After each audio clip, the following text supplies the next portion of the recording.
Okay students, today I am going to discuss my third lecture. First lecture में मैंने आपको current potential difference ohms law के बारे में बताया। फिर सेकंड में मैंने आपको रेजिस्टेंस रेजिस्टिविटी के बारे में बताया। अब आपको रेजिस्टेंस के बारे में अच्छी तरह से क्लियर हो गया होगा कि रेजिस्टेंस का मीनिंग क्या होता है। रेजिस्टेंस क्या है? It is the property of conductor which opposes the flow of current. इसके साथ आप एक टर्म और देखोगे अपनी बुक में, वेरिएबल रेजिस्टेंस। क्या है? Variable resistance. वेरिएबल रेजिस्टेंस क्या है? A component which regulates the current without changing the voltage. Without changing the voltage, ठीक है ना। अब इसको एक बार क्लियर कर देती हूँ। हमें पता है कि V जो है वो डायरेक्टली प्रोपोर्शनल I था। V किसके था? R I था। R किसके था? V over I। ये मैंने अपोज बता दिया था। पोटेंशियल डिफरेंस में मैंने क्या कहा था कि करंट वोल्टेज को सप्लाई करना, किसको? ताकि चार्जेस जो है वो उसकी जो स्पीड है वो फास्ट हो जाए, वो चार्जेस जो है वो फास्टली मूव करें। तो यहां पर वेरिएबल रेजिस्टेंस क्या है कि हम बार बार पोटेंशियल डिफरेंस को चेंज नहीं कर सकते। हमारे घरों में जो एक वोल्टेज आती है वो 220 वोल्टेज आती है। इंडिया के अंदर जो वोल्टेज है, जो पोटेंशियल डिफरेंस है वो क्या है? 220। तो वेरिएबल रेजिस्टेंस क्या करता है कि वो रेजिस्टेंस जो करंट की वैल्यू को रेगुलेट करता है विदाउट चेंजिंग द वोल्टेज, कि बार बार उसको चेंज ना करना पड़े। ये टर्म्स का ध्यान रखना। ये रेजिस्टेंस की डेफिनेशन है और ये किसकी है? वेरिएबल रेजिस्टेंस की। अब हम डिस्कस करेंगे a system of registers. Registers मैंने आपको क्या बताया था? जिसके अंदर एप्रोप्रिएट रेजिस्टेंस होता है। टीवी में, फ्रिज में, ठीक है ना, फैन में, ये सारे क्या एप्रोप्रिएट रेजिस्टेंस वाले हैं। इनके अंदर हमें करंट की ज्यादा की नीड होती है। अब हमारे घरों में इन जो रजिस्टर्स है, देखो एक घर में सब डिफरेंट इलेक्ट्रिकल एप्लायंसेस होते हैं। फ्रिज भी है, टीवी भी है, फैन भी है, एसी भी है, कूलर भी है। इसको किस तरह से अरेंजमेंट करते हैं, और हमें ये सब पता है कि ये सारे के सारे जो एप्लायंसेस हैं एक सर्किट में फ्लो करते हैं। कौन से सर्किट में फ्लो करते हैं? क्लोज सर्किट में फ्लो करते हैं। इनका अरेंजमेंट कैसे होता है? 2 टाइप्स का अरेंजमेंट इनका होता है। एक होता है सीरीज अरेंजमेंट,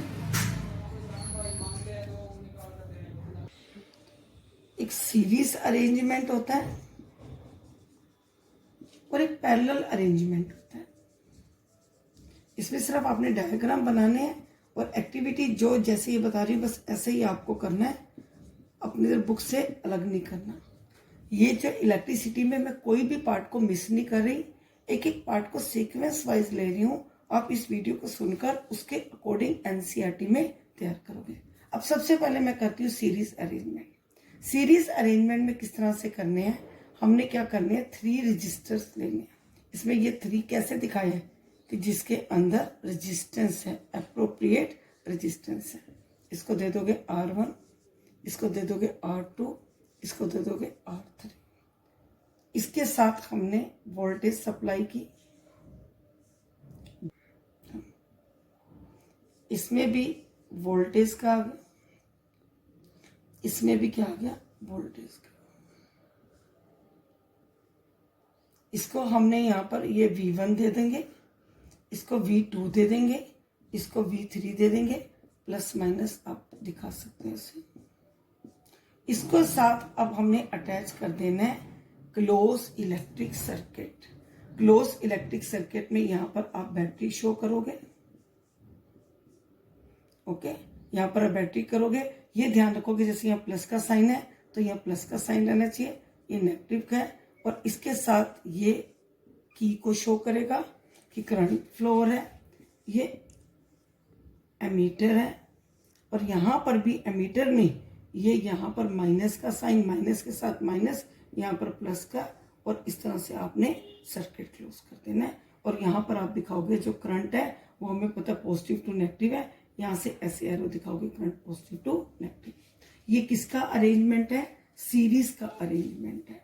ये इसकी डेरिवेशन बहुत इंपॉर्टेंट में आती है। इसको किस तरह से आपने करना है? Let us consider a close electric circuit,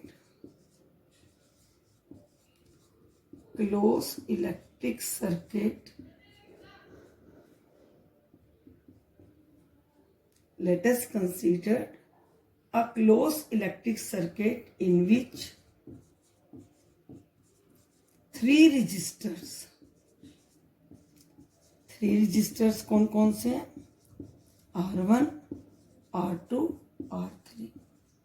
three potential voltage या three potential difference V1, V2, V3 और करंट क्या है इसके अंदर? And current I flows. Okay, तो इस तरह से आपने ये अरेंजमेंट बनाना है और फिर इस तरह से लिखना है। ओके, फिर उसके बाद आप लिखोगे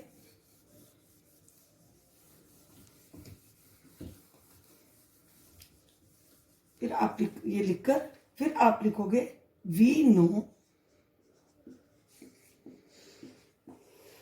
total potential difference in electric circuit,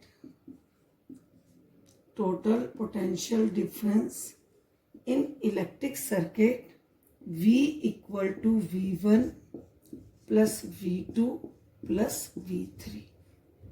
इसको आप दे दोगे 0.1 दे दोगे, ठीक है ना। इस तरह से वी नो टोटल फिर आप लिखोगे when we apply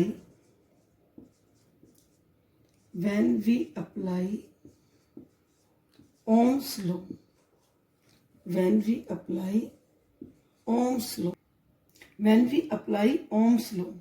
तो Ohm's law का फॉर्मूला क्या है? V इक्वल टू RI, इसको दे दो आप 0.2। अब आप कहोगे on applying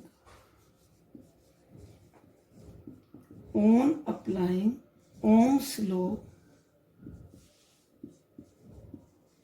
to the three resistors,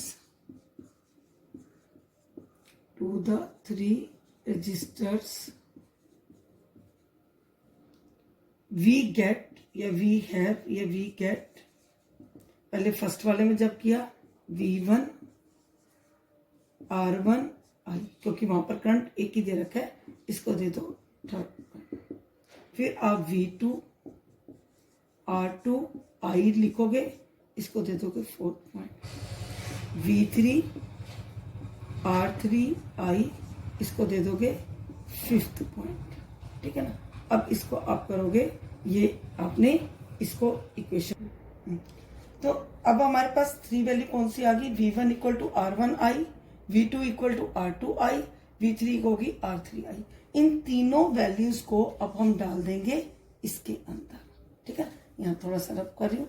जब पहले फर्स्ट वाली वैल्यू को डालेंगे इसके अंदर, तो V की जगह में क्या होता है? ये 4, ये भी और ये भी। पहले V की जगह यहाँ पर क्या है? RI है। फिर V1 की जगह क्या है? R1 I है। V2 की जगह क्या है?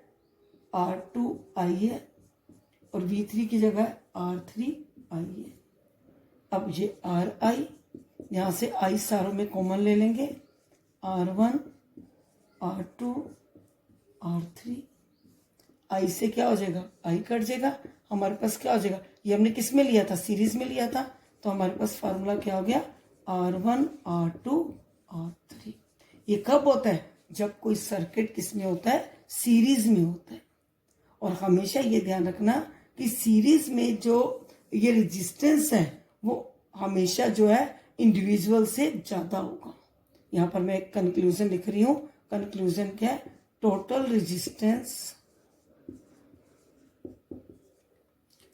Resistance in series is always greater than individual resistance resistance. Example भी देती हूँ, जैसे हमने यहाँ पर ये कहीं कि इसका 1 ओम था, इसका 2 ओम था, इसका 3 ओम था। 1 2 3 कितना हो गया टोटल?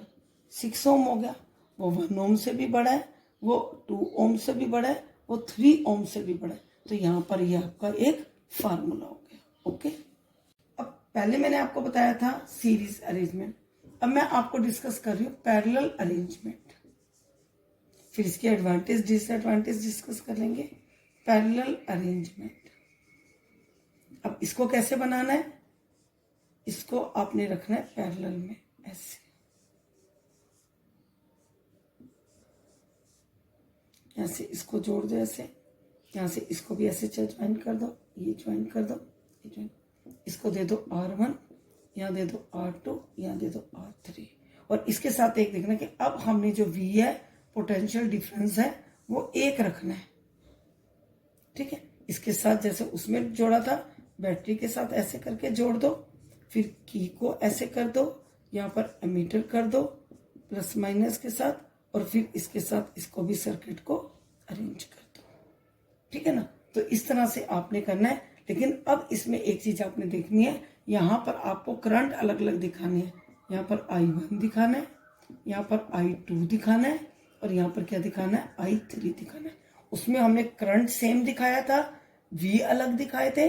इसमें हमें V सेम दिखाना है और करंट क्या दिखाने हैं। ठीक है ना, अब इसका कैसे लिखा है? सेम उसी तरह से, लेट अस कंसीडर, ये मैं बोल रही हूँ क्योंकि उसमें भी यही लिखना है, let us consider and close electric circuit in which 3 resistors R1, R2, R3, current, different type of current flows, I1, I2, I3, potential difference is same। फिर उस सबको लिखने के बाद फिर आपने लिखना है it is observed, पहले let us consider वाला जरूर लिखना है। It is observed that total current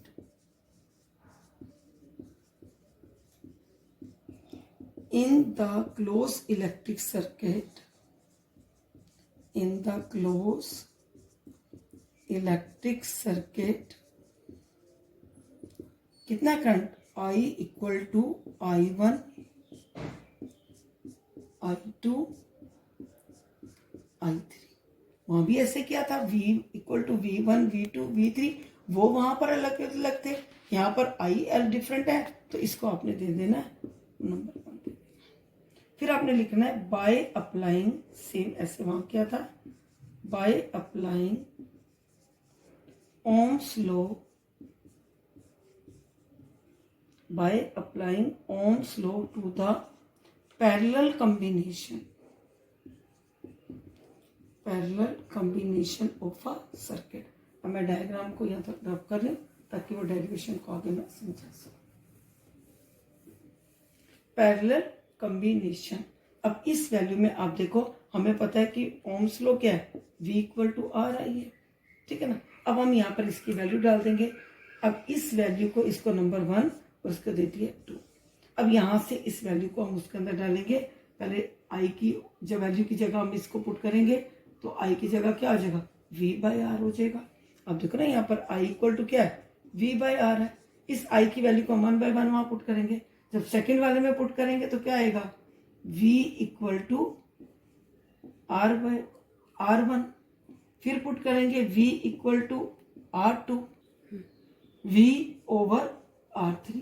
दोबारा से सुनोगे, V I का हमने क्या किया, यहाँ पर करंट की I1, I2, I3 लेकर यहाँ से I की वैल्यू निकाल ली है ओम्स लॉ के, और उस I की वैल्यू को हमने इसके अंदर पुट कर दिया है। ये बन गया हमारा V over R, V over R1, V over R2, V over R3। अब इसमें से कॉमन अगर हम ले लेंगे V, तो हमारा क्या बन जाएगा, यहाँ पर 1 bye R1, 1 bye R2, 1 bye R3। और यहाँ से भी V को अगर हम यहाँ अलग ले लेंगे, यहाँ पर क्या बचेगा, 1 बाय V से V कैंसिल हो जाएगा। अब ये अरेंजमेंट किसमें है, पैरेलल में। वहां सीरीज था तो S लिख दिया था, यहाँ पैरेलल है तो P लिख दिया। 1 bye R1, 1 bye R2, 1 bye R3। वहां कंक्लूजन क्या लिखवाया था, वहां पर मैंने लिखवाया था कि टोटल रेजिस्टेंस इज ग्रेटर, लेकिन यहाँ पर मैं लिखवा रही हूँ total resistance is less than its individual resistance करके देख सकते हो। जैसे 1/1, 1/2, 1/3, 6 का एलसीएम हो जाएगा 9, 11/6, ये 1/, है तो 6/11 क्या हो जाएगा आपका 0.5 तक। अब ये 0.5 1 से भी लेस है, 2 से भी लेस है, 3 से भी लेस है। ओके, तो इस रिजल्ट को आपने याद रखना है। अब मैंने आपको सीरीज का फार्मूला भी बता दिया। सीरीज के लिए क्या फार्मूला होता है, R1, R2, R3, ये बता दिया। पैरेलल के लिए क्या बता दिया, 1/R1, 1/R2, 1/R3। अब ये हमारा सीरीज में है, ये हमारा पैरेलल में है। अब मैं दोनों की आपको एडवांटेज डिसएडवांटेज डिस्कस करूंगी और आप बताना कि अब हमारे घर में कौन सा अरेंजमेंट ऑफ सर्किट होना चाहिए या कौन सा है।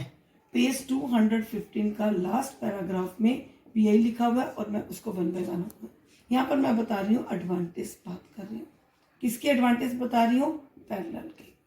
पैरेलल वाले सर्किट में आप देखो वोल्टेज सेम रहती है, वोल्टेज चेंज नहीं करनी पड़ती, voltage is same, potential difference is same.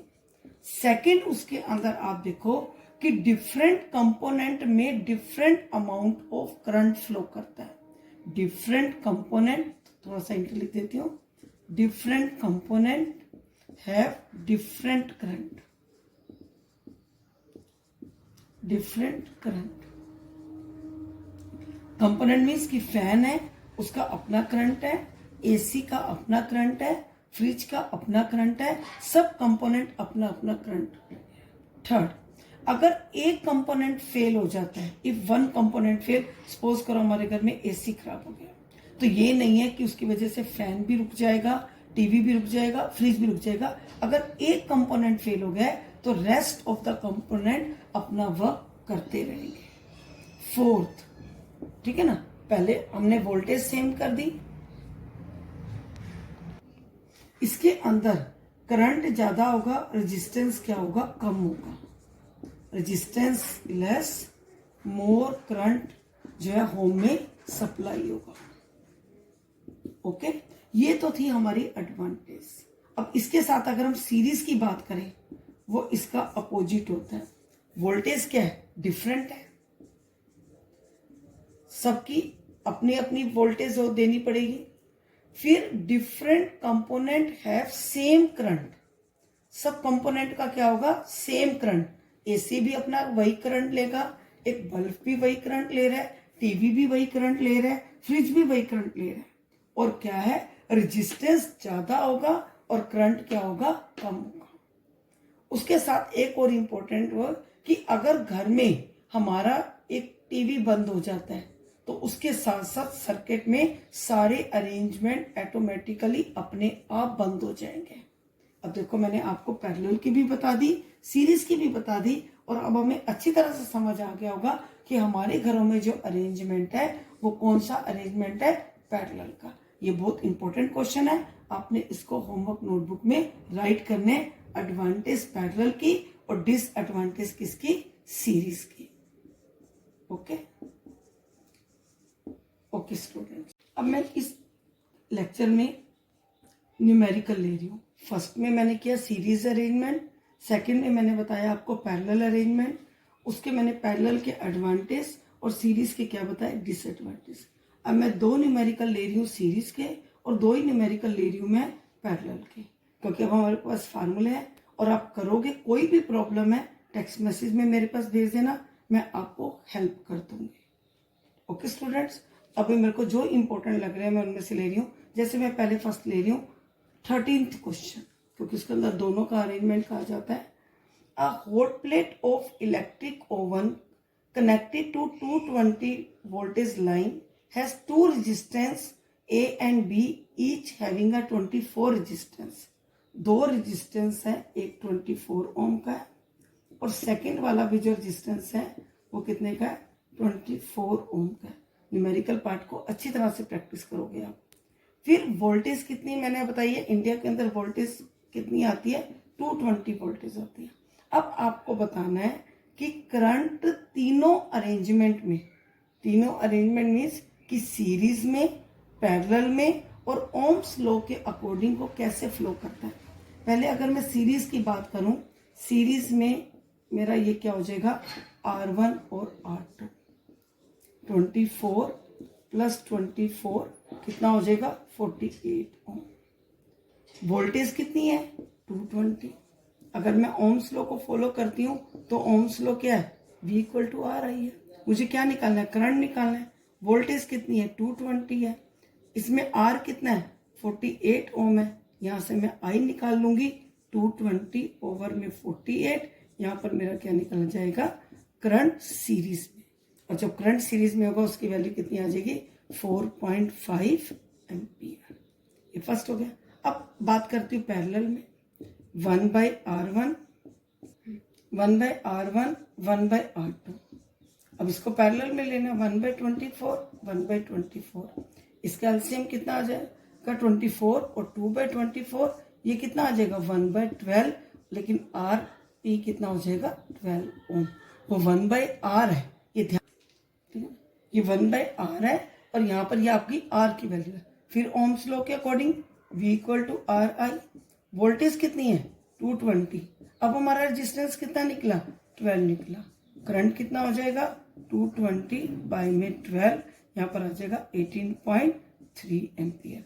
अब आप देखो यहाँ पर पैरेलल में 18.3 आ रहा है, रेजिस्टेंस हमारा यहाँ पर 12 है और वहां पर करंट कितना आ रहा है, 4.5।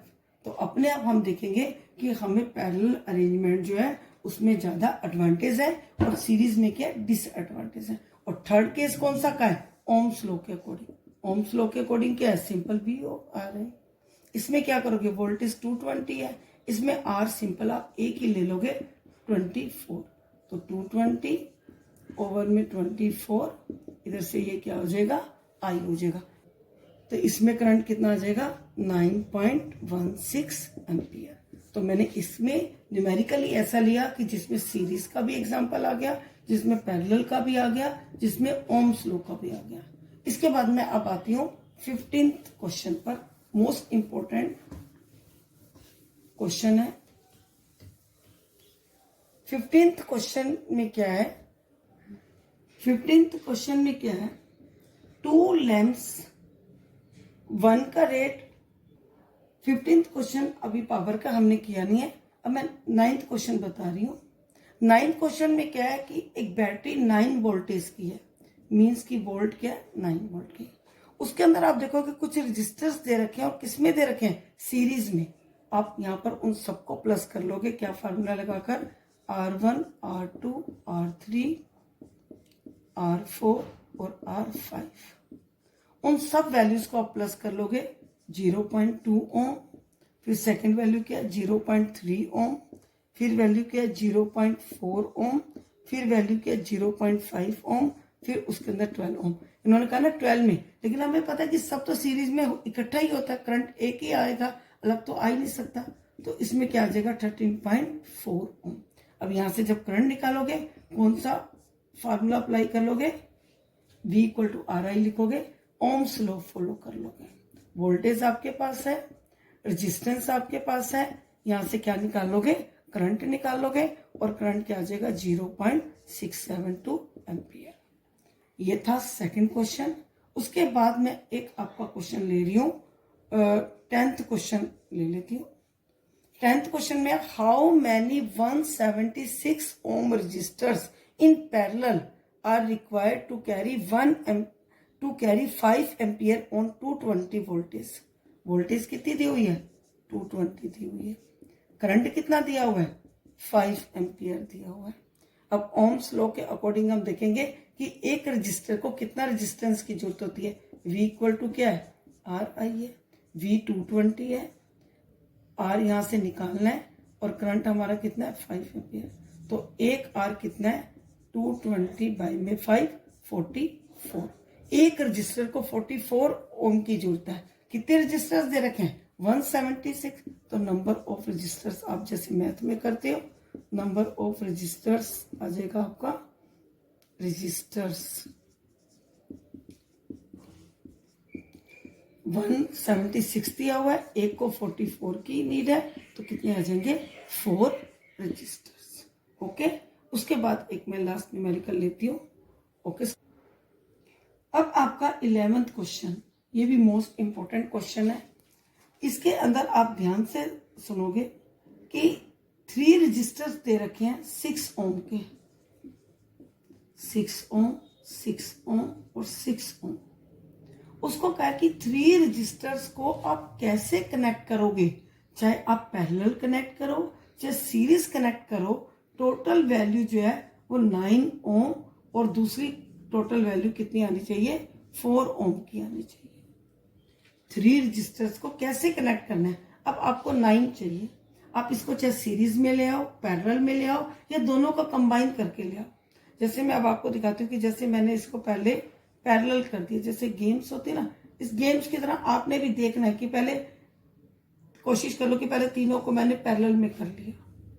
पैरेलल में जब करोगे तो क्या आ जाएगा 1/6, 1/6, 1/6, 3/6, तो क्या हो जाएगा 2 ओम आया, वो हमें चाहिए ही नहीं।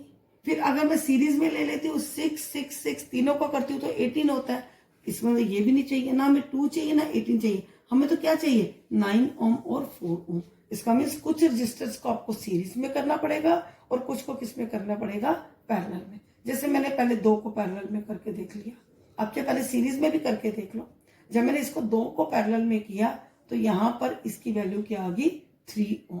कैसे आई 1/6, 1/6, 2/6 कितनी आ गई 3 ओम आ गई। अब हमें पता कि हमें कितना चाहिए 9 चाहिए। जब हम इसको सीरीज में अरेंजमेंट करेंगे तो ये हमारा क्या बन जाएगा प्लस हो जाएगा। बाकी को सर्किट को बस ऐसे आपको शो कर रही हूँ, आपको पूरा अरेंजमेंट नहीं दिखाना। तो यहाँ पर आपको क्या मिल गया 9 ओम, 2 रजिस्टर्स को आपने पैरेलल में कर लिया और एक को किस में कर लिया सीरीज में कर लिया। इसी तरह से अब आपको चाहिए 4 ओम वाला चाहिए। 4 ओम में कैसे करोगे, हमें अब पता है कि 4 ओम कैसे मिलेगा कि ऐसे हमें 2 मिल रहा था, ऐसे हमें क्या मिल रहा था 9 ओम मिल रहा है। तो मैं क्या करूंगी कि पहले 2 को सीरीज में ले लूंगी। मैंने कहा ना ये प्रैक्टिस करके, जब आप प्रैक्टिस से ट्राई करोगे तो अपने आप हो जाएगा। जैसे 6 ओम और 6 ओम मुझे पता है ये किस में हो गए 6 और 6 कितना हो गया 12 हो गया। और इन दोनों के साथ मैं एक रजिस्टर को किस में ले लूंगी पैरेलल में ले लूंगी। अब इसको देखते हैं, आप देखो 6 और 6 कितना हो गया 12 हो गया। तो 1/12 है तो ये इसके साथ पैरेलल में अरेंजमेंट में 1/12 और 1/6, 12 3/12 है तो कितना हो जाएगा 1/4। कितना मिल गया हमें 4। इस तरह से आपको न्यूमेरिकल की प्रैक्टिस करनी है। कोई भी न्यूमेरिकल में प्रॉब्लम है टेक्स्ट मैसेज भेज देना, मैं आपको नेक्स्ट वीडियो में उसके डिस्कस कर दूंगी। Have a nice day. Good morning students, how are you? I hope all of you are safe. Okay students, now come to point that is heating effect. देखो हमारा चैप्टर जो चल रहा था वो इलेक्ट्रिसिटी चल रहा था, जिसमें मैंने आपको करंट के बारे में बताया, ठीक है ना, सिंबल लिख रही हूँ। पोटेंशियल डिफरेंस के बारे में बताया, रेजिस्टेंस के बारे में बताया, रेजिस्टिविटी के बारे में बताया। आई होप ये सारे पॉइंट्स आपको क्लियर होंगे। अब इसके बाद हम आते हैं heating effect of electric current, इस चैप्टर का सेकंड पार्ट। मैंने आपको बताया था कि हमारे 7th क्लास में भी इलेक्ट्रिसिटी का चैप्टर था और उसमें मैंने बताया था इलेक्ट्रिसिटी के इफेक्ट्स के बारे में। 3 इफेक्ट्स के बारे में वहां पर बताया था। एक तो बताया था हीटिंग इफेक्ट, हमने 7th क्लास में भी किया था हीटिंग इफेक्ट। सेकंड मैंने आपको बताया था इफेक्ट मैग्नेटिक इफेक्ट।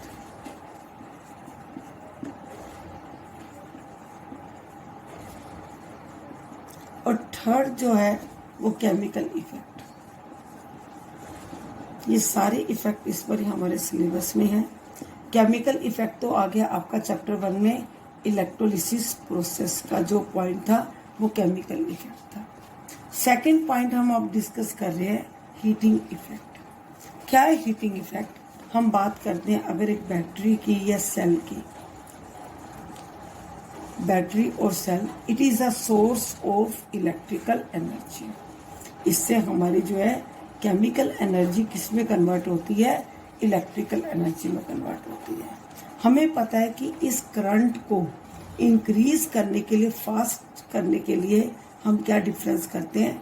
हम क्या यूज करते हैं? पोटेंशियल डिफरेंस, जिसको हम नाम देते हैं वोल्टेज। जब एक वोल्टेज अप्लाई होती है बैटरी के अंदर, सेल के अंदर, जो सोर्स ऑफ इलेक्ट्रिकल एनर्जी है, तो उस कंडक्टर के अंदर जो इलेक्ट्रॉन्स हैं वो जो है वो मोशन में होते हैं, क्योंकि जितने इलेक्ट्रॉन्स मोशन में आएंगे तभी तो करंट फास्ट होगा। ये भी फर्स्ट स्टेज का बताया था आपको।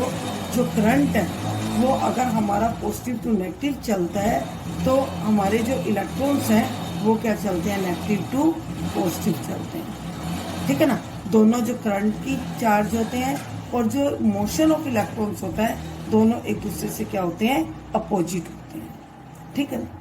अब यहाँ पर हमारा जो मेन पॉइंट समझने वाला आता है कि जब ये इलेक्ट्रॉन्स मोशन में आते हैं, ये मोशन में जब इलेक्ट्रॉन्स होते हैं तो यहाँ पर क्या हो जाती है? हीट एनर्जी प्रोड्यूस होती है। हीट एनर्जी जो है वो प्रोड्यूस होती है। अगर हमने करंट पास किया, हमने जब इलेक्ट्रिकल एनर्जी को पास किया वर्क करने के लिए, लेकिन ये जो हीट एनर्जी हो गई, ये हीट एनर्जी हमारा क्या हो गया? Undesirable effect. Undesirable effect, undesirable effect means कि जो हम नहीं चाहते। देखो एक फैन जब कंटिन्यूसली चलता है, हम देखो एक फैन ऑन करते हैं, मैं आपको एग्जांपल देती हूँ। हम एक फैन ऑन करते हैं, जब हम फैन को ऑन करते हैं तो नेचुरली उस फैन को जब वो चलता है, मूव करता है, तो तब चलता है जब उसमें इलेक्ट्रिसिटी होती है, जब इलेक्ट्रिकल एनर्जी जो है वो अप्लाई की जाती है। जब इलेक्ट्रिकल एनर्जी अप्लाई की जाती है, हम देखते हैं कुछ देर बाद वही जो गैजेट है, जो फैन है, वो गर्म हो जाता है। अब उसमें से जो कौन सी निकलती? हीट निकलती है। वो हीट एनर्जी आई कहाँ से? जब हमने इलेक्ट्रिकल एनर्जी करी। इसका मीन्स कि जो हम यूजफुल एनर्जी, जो हम फैन को ऑन, तो वो जो हीट एनर्जी है, तो गैजेट है वो एकदम गर्म हो जाता है। तो इसका मीन्स कि कुछ सोर्स ऑफ एनर्जी जो है वो उस गैजेट के टेम्परेचर को इंक्रीज कर रही है, जो हमारे लिए क्या है? अनडिजायरेबल।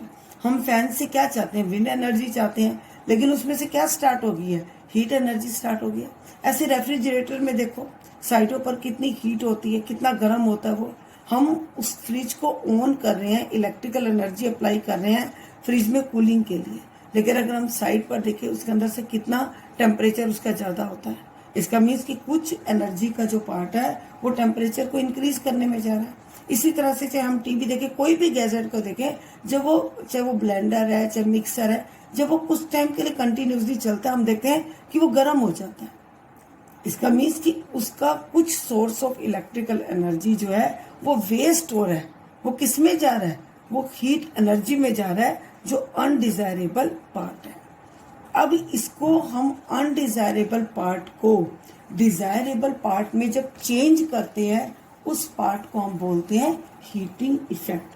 पहले मैंने आपको ये बताया कि अनडिजायरेबल इफेक्ट कैसे है एक गैजेट में, उसको डिजायरेबल में कन्वर्ट करना, उसको हम क्या बोलते हैं? Joule's law of heating effect.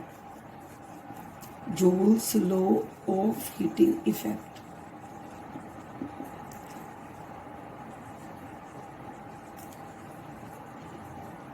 अब ये जूल्स लॉ क्यों? क्योंकि साइंटिस्ट जूल ने, देखो मैंने आपको बताया था वर्क और एनर्जी का भी ऐसा यूनिट किया था, जो साइंटिस्ट जूल ने इस अनडिजायरेबल इफेक्ट को यूजफुल में चेंज किया, इसलिए उसके नाम से ही हो गया joules law of heating effect. अब हीटिंग इफेक्ट की डेफिनेशन क्या है? आपकी बुक में भी लिखी हुई है, heating effect of electric current, page 216 पर। मैं उसको एक बार बोल भी रही हूँ, पेज 216 पर। क्या डेफिनेशन है? If electrical circuit is purely resistive, means कि इस तरह से वो बना दिया जाए कि that is configuration of resistors only connected to battery, the source of energy continuously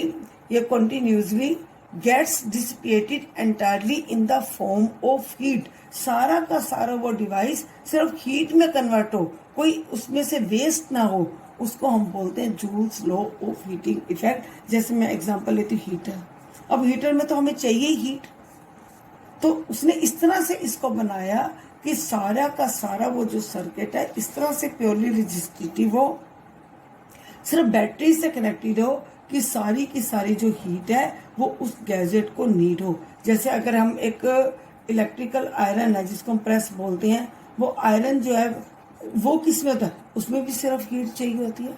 इसी तरह से केटल की बात करें, सिर्फ हीट चाहिए होती है। तो इसको अनडिजायरेबल को डिजायरेबल डिवाइस में चेंज करने के लिए जो क्रेडिट जाता है वो साइंटिस्ट जूल्स को जाता है, और उसके नाम से Joule's law of heating effect. उसने क्या फार्मूला दिया, उसने एक फार्मूला दिया H equal to I square R T. ये किसने दिया, साइंटिस्ट जूल ने ये इफेक्ट लॉ दिया कि H equal to I square R T. अब ये H equal to I square R T कैसे आया, उसने एक डेरिवेशन के थ्रू बताया कि कंसीडर क्लोज इलेक्ट्रिक सर्किट। जब आप करोगे तो ये डेरिवेशन लिखोगे, उस टाइम में आपने जो है क्लोज इलेक्ट्रिक सर्किट का डायग्राम भी बनाना है। कंसीडर क्लोज इलेक्ट्रिक सर्किट, ठीक है ना। क्लोज इलेक्ट्रिक सर्किट मीन्स जिसमें करंट फ्लो होता है। Consider close electric circuit in विच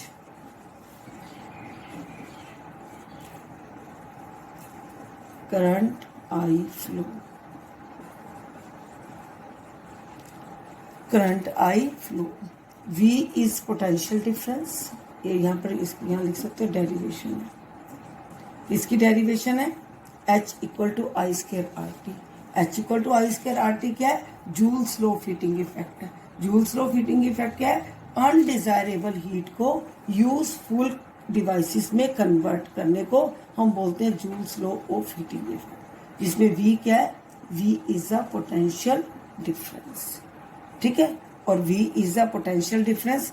एक इसके लिए जैसे आप जो जो डिवाइसेस यूज कर रहे हो वो लिख दोगे, A is for ammeter to measuring the current, ठीक है।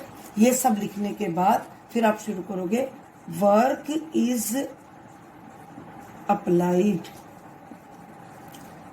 अब हमें पता ना पोटेंशियल डिफरेंस क्या है, work is applied to move a charge. इस सर्किट में वर्क अप्लाई किया जाता है चार्ज को मूव करने के लिए। तो फार्मूला क्या आ जाएगा, V equal to W by में, ठीक है ना। तो हमने वर्क से शुरू किया तो और करके यहाँ पर कर दो W इक्वल टू, ये मैं बताती हूँ पोटेंशियल डिफरेंस का, तो W equal to V Q. Work applied किया तो इसलिए W से ले लेना वर्क अप्लाइड। अब हमें पता है according to Ohm's law, according to Ohm. अब अकॉर्डिंग टू ओम्स लॉ क्या है, V equal to R I. इसको दे दो नंबर R2 दे दो, 2 भी बोलो, इसका सेकंड पॉइंट दे दो, ठीक है ना। अब इस वैल्यू को आप इसके अंदर पुट करोगे तो यहाँ पर क्या आ जाएगा, W equal to R I, ठीक है। इसको पॉइंट दे दो आप, 3 पॉइंट दे दो।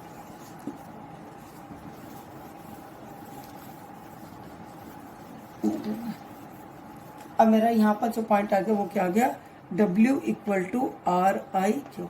अब हमें यहाँ पर पता है कि I की वैल्यू क्या होती है, क्यू बाई टी होती है। हमने पीछे फार्मूले में किया I इक्वल टू, फर्स्ट हमारा फार्मूला था I equal to Q by T.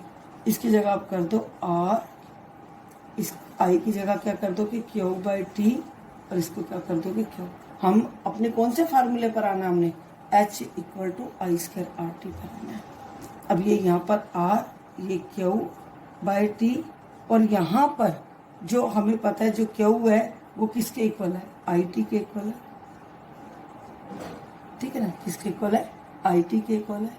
अब हमारा फार्मूला क्या हो गया, W equal to H equal to I square R T लेना है। अब ये हमारा हो गया। अब यहाँ पर क्या हो गया, ये R। अब ये हमारा Q/T का या I जानने देते हैं। अब यहाँ से मैं एक बार दोबारा बता रही हूँ, ये R ये I। Q हमारा किसके इक्वल होता है, IT के। लिखना बहुत गलत लिख गई, I इक्वल टू Q/T। मेरे को यहाँ से क्या, हमें पता ना, हमें फार्मूले में क्या लेके आना है, H equal to I² RT लेके आना है ना। अब मैं यहाँ पर Q की जगह क्या लिख दूंगी, Q इक्वल टू IT। अब यहाँ पर मेरा फार्मूला क्या हो जाएगा, W equal to I² RT। अब W हमारा क्या, वर्क है, और हमें पता है जो वर्क और एनर्जी दोनों क्या इंटर रिलेटेड है, हमने 9th क्लास में पढ़ा था। Work and energy are inter related.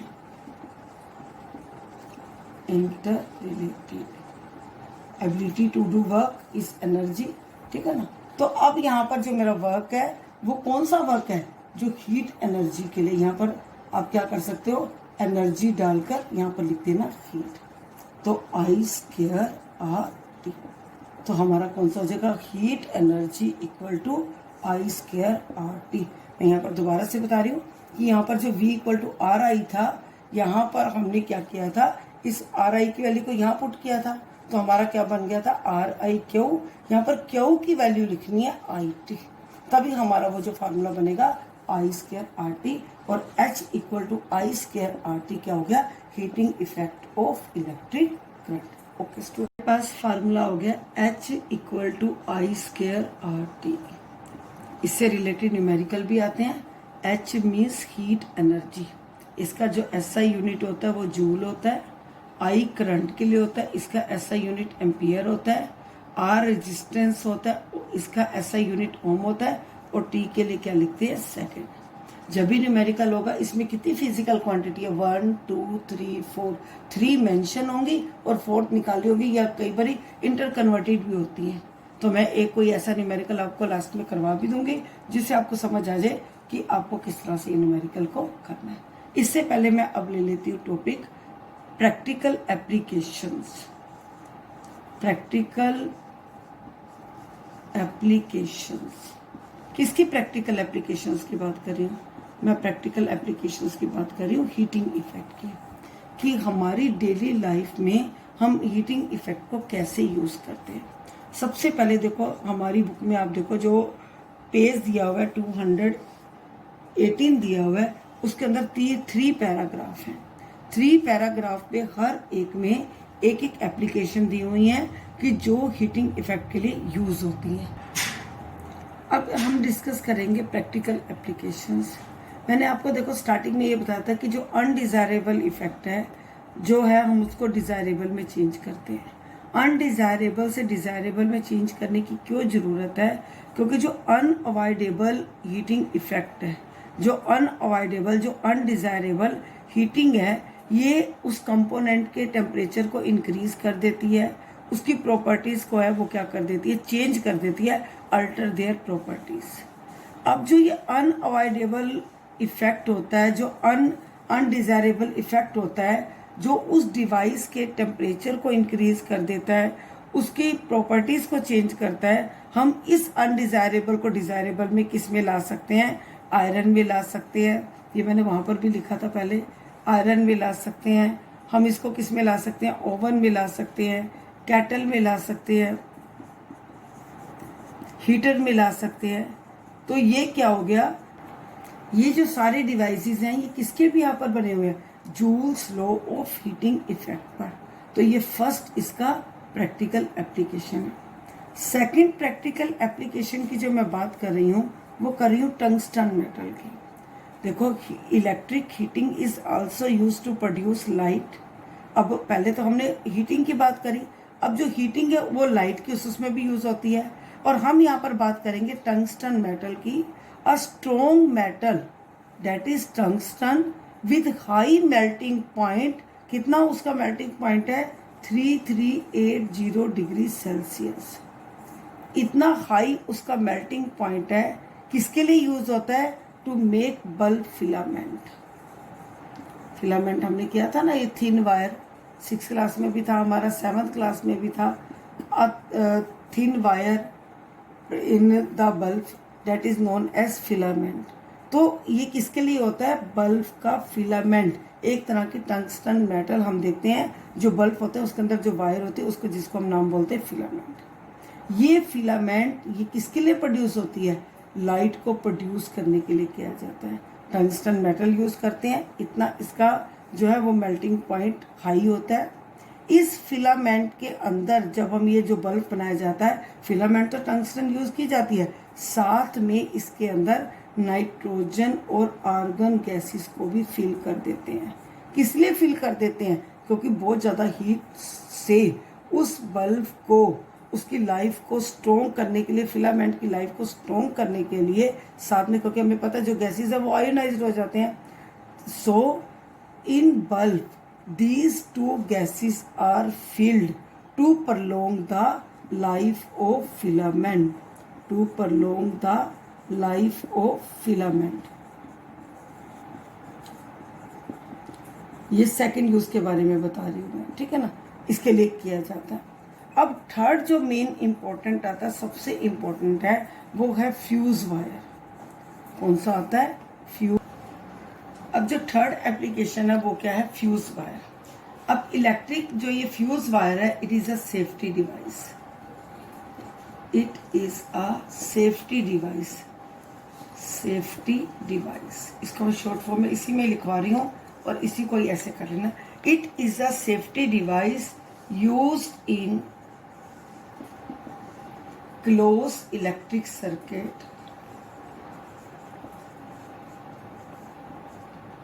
Close electric circuit, ठीक है। ये क्या है? इट वर्क्स ऑन, स्पेशली लिखा कि very important, it works on joules law of heating effect, it works on joules law of heating effect, ठीक है। ये क्या करती है? सर्किट, जब सर्किट में करंट एक्सीड हो जाता है, व्हेन करंट एक्सीड होता है, ज्यादा हो जाता है, ठीक है ना। When current exceeds then it protects the close electric circuit, it protects the close electric circuit.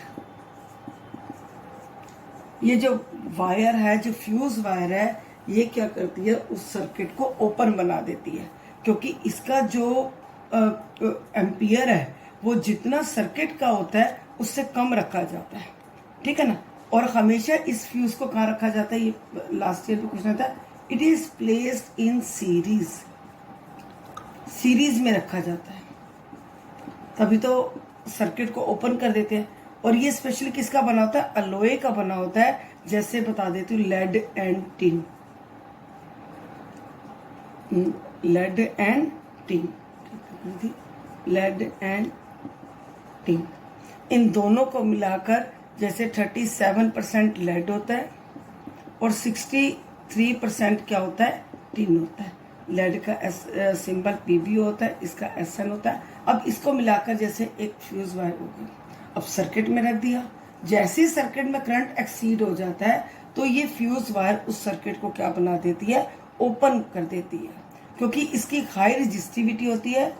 It has a high resistivity and low melting point, तो जैसे ही सर्किट में होता है तो ये सर्किट को क्या कर देती है? ओपन कर देती है। अब कैसी फ्यूज वायर होती है? फ्यूज वायर भी अलग अलग एम्पियर की होती है। अगर फ्यूज वायर के लिए आ जाए कि इसको किस में मेजर करते हैं, तो इसको किस में करते हैं? एम्पियर में करते हैं। किस में करते हैं? एम्पियर में। जैसे 1 एम्पियर, 2 एम्पियर, 3 एम्पियर, ठीक है ना, 5 एम्पियर, 10 एम्पियर। अब एक आपको, अगर आप समझ रहे हो तो आपको क्यूरियोसिटी होगी कि हमें कैसे पता लगेगा कि हमें कितने एम्पियर की फ्यूज वायर लगानी है एक सॉकेट में। तो मैं आपको एक एग्जांपल लेती हूँ, जैसे एक प्रेस का एग्जांपल ले लेती हूँ, इलेक्ट्रिकल आयरन का ले लेती हूँ, जिसके अंदर अगर जो पावर है वो 700 वाट। पावर का आपका 9th क्लास में आया था, अभी यहाँ पर भी है, तो इसका मतलब पावर आपको पता है कि एनर्जी पर यूनिट टाइम का। अगर कोई एक प्रेस है जिसकी पावर 700 वाट है, हमें पता है कि हमारे घरों के अकॉर्डिंग जो वोल्टेज आ रही है वो कितनी आ रही है, 220 वोल्टेज आ रही है। तो उस सर्किट में करंट कितना होना चाहिए, P = VI। ये टॉपिक पहले दिया हुआ है, इसलिए मैं अभी यहाँ पर आपको बता रही हूँ। अब पावर हमें पता है 700 वाट है, जो वोल्टेज है वो कितनी है, 220 वोल्टेज है, ठीक है ना। तो सबसे उसमें पहले हम इसको करेंगे तो हमारा कितना आ जाएगा, 22 3 66.4 ये आ जाएगा, 2 के इक्वल आ जाएगा, ठीक है ना। अब ये 3.2 एम्पियर की है। अब पावर के अंदर जो प्रेस है उसके अंदर जो करंट है वो 3.2 एम्पियर तक का आएगा। अगर हम इसके अंदर अब जो फ्यूज वायर लगाएंगे, वो फ्यूज वायर हम लगा देंगे 5 एम्पियर की। 4 एम्पियर की भी ऐसे आती है, हम 4 एम्पियर की लगा देते हैं, ठीक है ना। अब हम 4 एम्पियर की लगा देते हैं, जैसे ही करंट 3.2 एम्पियर से ज्यादा हो जाएगा, ठीक है ना, जैसे 4 एम्पियर तक हो जाएगा, तो वो जो फ्यूज वायर है वो मेल्ट हो जाएगी, सर्किट को ओपन कर देगी, जिससे सर्किट जो है वो डैमेज होने से बच जाएगा। कोई भी आपके घरों में जो इलेक्ट्रिकल गैजेट है, आप देखो उसमें पावर लिखी होती है, तो आप निकाल सकते हो कि इसके अंदर कितना करंट जो है वो फ्लो करेगा, और उससे थोड़ा सा ऊपर, लेकिन लेना हमें पॉइंटों में नहीं लेना, हमें इस तरह का लेना है, उसको हमने देख लेना है कि कौन सा इसके अंदर कितनी फ्यूज वायर जो है वो लगी हुई है। तो इस तरह से फ्यूज वायर को हर इलेक्ट्रिकल गैजेट में किस तरह से चूज किया जाता है कि कितने एम्पियर की लगानी है, वो इस तरह। लेकिन ये एक कैसे एक्ट करती है, एक सेफ्टी डिवाइस की तरह एक्ट करती है। ओके, बात कर रहे हैं इलेक्ट्रिकल पावर की। किसकी बात कर रहे हैं, इलेक्ट्रिकल पावर की। पावर का हमने क्या किया था 9th क्लास में, rate of doing work, rate of doing work, या इसकी जगह एक और कर सकते हो, energy per unit time, energy per unit time. Power है, ये एनर्जी, ये पर यूनिट टाइम, ठीक है ना। अब हमें पता है जो एनर्जी है वो किसके इक्वल होती है, वर्क के इक्वल होती है, ठीक है। अब यहाँ पर मैं फार्मूला आपको बता रही हूँ ना कैसे बनेगा। अब वर्क के लिए हमने वहां पर क्या किया था, हमने वर्क के लिए किया था कि W = VQ, यही किया था ना हमने पोटेंशियल डिफरेंस में। मैंने इसकी जगह लिख लिया VQ, टाइम की जगह क्या लिख लिया T। अब ये Q/T, इसकी जगह क्या हो गया, ये I। तो हमारा फार्मूला हो गया P = VI, जो मैंने फ्यूज वायर में किया था, आपको क्लियर करने के लिए कि किस तरह से जो पावर है वो VI का फार्मूला कैसे बना। अब इसके साथ एक और फार्मूला क्या हुआ है, ये सारे न्यूमेरिकल में यूज होते हैं। अब ये V ओम्स लॉ होता है, V को हम क्या कर सकते हैं, IR कर सकते हैं। तो एक हमारा P के लिए और फार्मूला बन जाएगा, P = I²R। एक ये I²R बन गया। फिर इसके साथ एक और है कि I की जगह हम और क्या लिख सकते हैं, I की जगह हम लिख सकते हैं V/R। तो ये I² है तो V² R², ये R, एक R से R कट जाएगा, तो एक हमारा फार्मूला क्या बन जाएगा, P = V²/R। अब पावर का SI यूनिट क्या होता है, पावर का जो SI यूनिट होता है वो, ठीक है। तो अब हमारे फार्मूले कौन से हो गए, P = VI हो गया। सेकंड फार्मूला मैंने आपको इसी में क्या बना के बताया, P = मैंने आपको बताया I²R बता दिया। थर्ड मैंने इसी में क्या फार्मूला बता दिया, P = V²/R। जैसे क्वेश्चंस के अकॉर्डिंग वैल्यू हो, उसके अकॉर्डिंग आप इसको यूज कर सकते हो।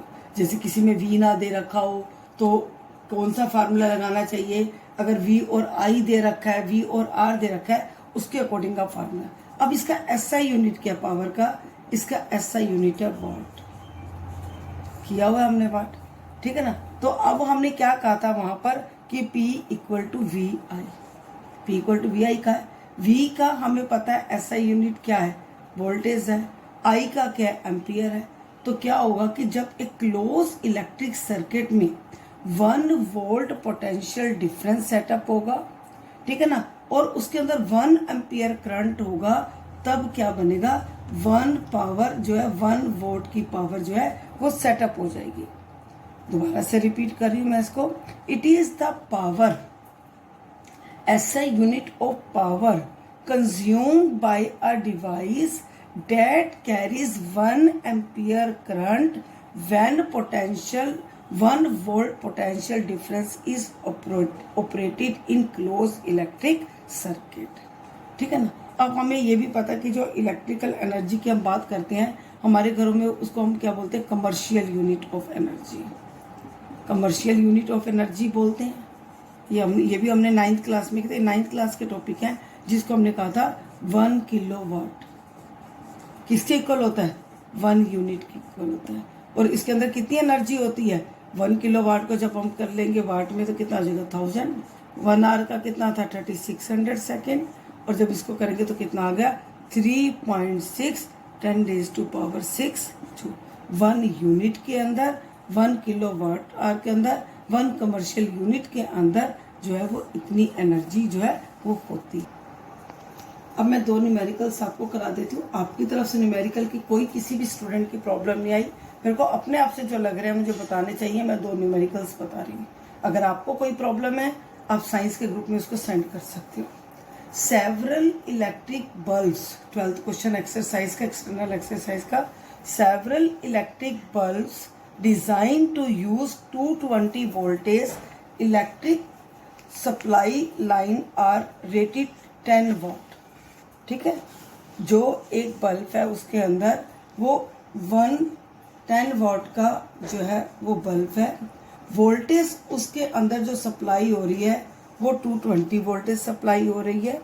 ठीक है, उसके अंदर जो सर्किट में जो करंट अप्लाई किया जा रहा है वो करंट अप्लाई किया जा रहा है 5 एम्पियर का। और आपको बताना है कि उस सर्किट के अंदर कितने जो बल्ब्स हैं वो ग्लो कर सकते हैं।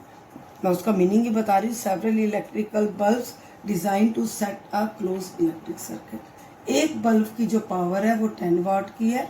टोटल करंट जो आ रहा है वो 5 एम्पियर का आ रहा है। आपको बताना है कि टोटल कितने जो बल्ब है इस सर्किट के अंदर ग्लो कर सकते हैं। हमें जब एक बल्ब की जो पावर दे रखी है हम देख लेंगे कि पहले एक बल्ब करंट कितना लेता है। अब हमें पता है पावर 10 वाट है, पहले यहाँ पर लिख दोगे 1 बल्ब के लिए।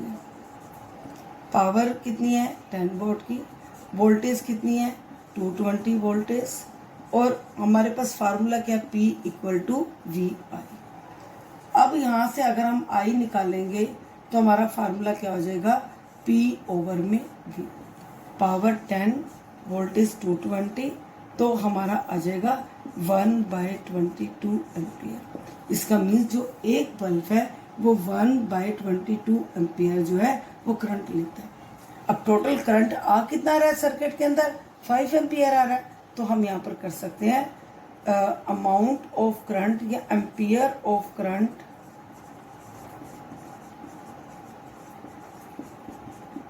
इन 1 बल्ब, या 1/20, या इस तरह से कर लो कि नंबर ऑफ बल्ब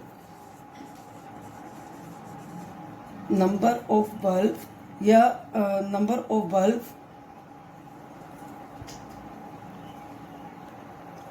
अब इसको ऐसे कर लोगे, 1/22 एम्पियर में जो नंबर ऑफ बल्ब्स है वो कितने हैं, 1 है। 1 एम्पियर में कितना हो जाएगा, इतना हो जाएगा। करंट कितना आ रहा है 5 एम्पियर का, तो 22 को किससे कर दोगे 5 से, तो कितने बल्ब आ जाएंगे, 110 बल्ब्स आ जाएंगे। तो इस तरह से आप इन्हें ये 12th क्वेश्चन को कर लेना है। अब इसके बाद एक क्वेश्चन और आपको मैं करा रही हूँ, 16th क्वेश्चन है, which uses more energy 250 what. पहले सीरीज और पैरेलल के तो पहले ही करा दिए थे, अब ये पावर वाले ही ले रही हूँ। 250 वॉट टीवी इन 1 आवर, और सेकंड है उसमें 1200 वाट इसके अंदर 10 मिनट के अंदर। कौन सा जो डिवाइस है वो ज़्यादा एनर्जी लेगा? अब हमें पता है एनर्जी, अब अगर हमने निकालनी है एनर्जी के लिए हमारा फार्मूला क्या हो जाएगा, हमने किया था ना कि power equal to energy by time. तो यहाँ पर एनर्जी के लिए फार्मूला क्या आ जाएगा, पावर इंटू टाइम आ जाएगा। अब पावर कितनी है 250 है, टाइम कितना है 1 आवर है, तो यहाँ पर इसकी एनर्जी कितनी आ जाएगी 250 वाट आवर।